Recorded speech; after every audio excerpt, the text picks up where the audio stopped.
जय हिंद छात्रों, मैं अंशुमान। स्वागत है आपका हिंदी है शाम चैनल को। तो आज हम इस वीडियो में आलोचना करेंगे 8वीं कक्षा के एक कविता है पुष्प की अभिलाषा। ठीक है, पुष्प की अभिलाषा। और इस कविता को लिखे हैं माखनलाल चतुर्वेदी।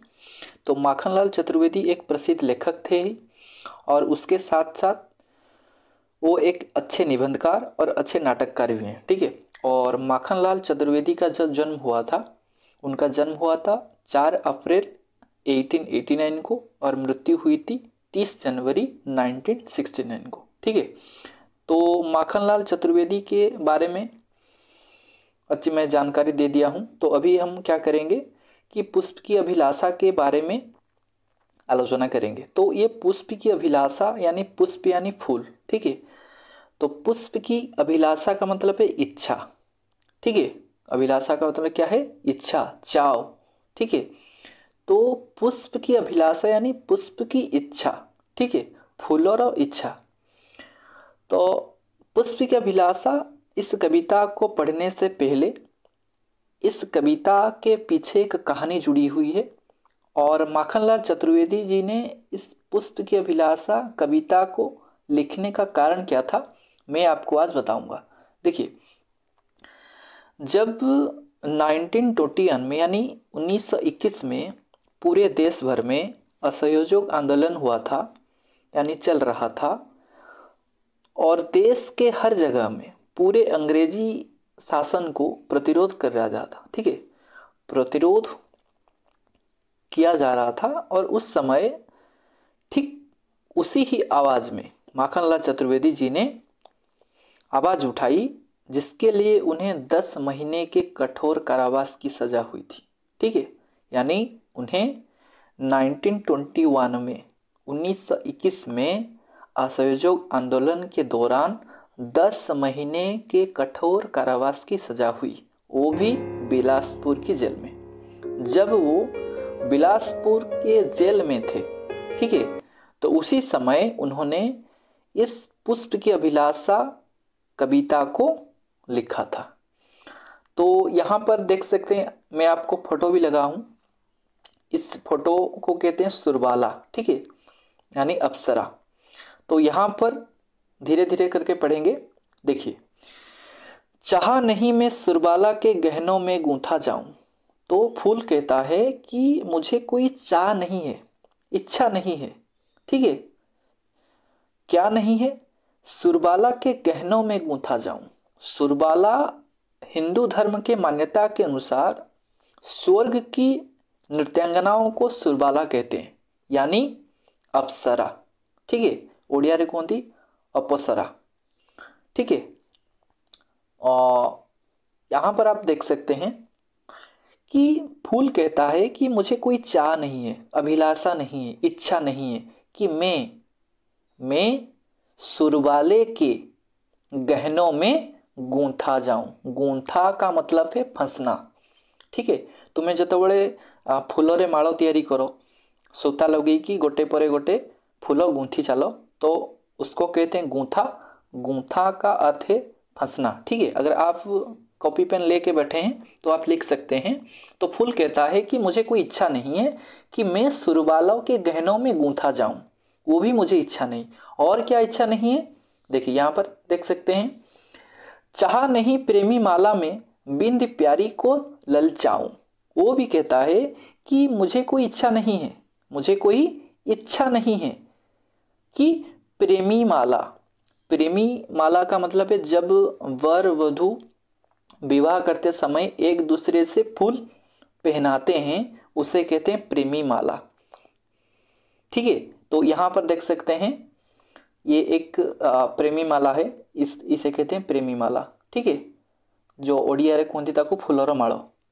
ठीक अच्छे, तो यहाँ पर देख सकते हैं, तो वो कहता है कि मुझे कोई इच्छा नहीं है कि मैं प्रेमी माला यानी वर वधू के प्यारी यानी अच्छी को ललचाऊं। ललचाऊं का मतलब है जैसे लोभ। ठीक है, ललचाना का मतलब है लोभ। मुझे कोई इच्छा नहीं है, मुझे कोई चाव नहीं है, मुझे कोई प्रतिलोभ नहीं है कि मैं प्रेमी माला में ललचाऊं। चाहा नहीं सम्राटों के सब पर तो फूल क्या कहता है कि मुझे कोई इच्छा नहीं सम्राटों के सब पर हे हरि डाला जाऊं, यानी वो कहता है कि सम्राट, सम्राट का अर्थ है राजा, ठीक है। तो यहाँ पर स्लाइड में आपको दिखा दिया हूं कि ये देखिए ये सम्राट है, ठीक है। सम्राट का मतलब है राजा।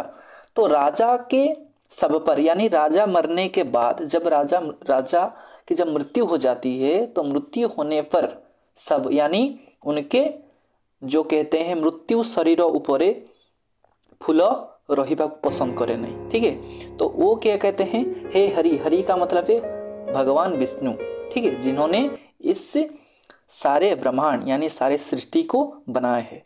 तो फूल का इच्छा नहीं है कि सब पर चढ़े, फूल का कोई भी इच्छा नहीं है वो सुरबालों के गहनों में गूंथा जाए, फूल का कोई भी इच्छा नहीं है कि वो प्रेमी माला के बिंद प्यारी को ललचाएं। और क्या इच्छा नहीं है, देखिए यहाँ पर हम देख सकते हैं कि चाह नहीं देवों के सिर पर चढ़ूं या भाग्य पर इठलाऊं।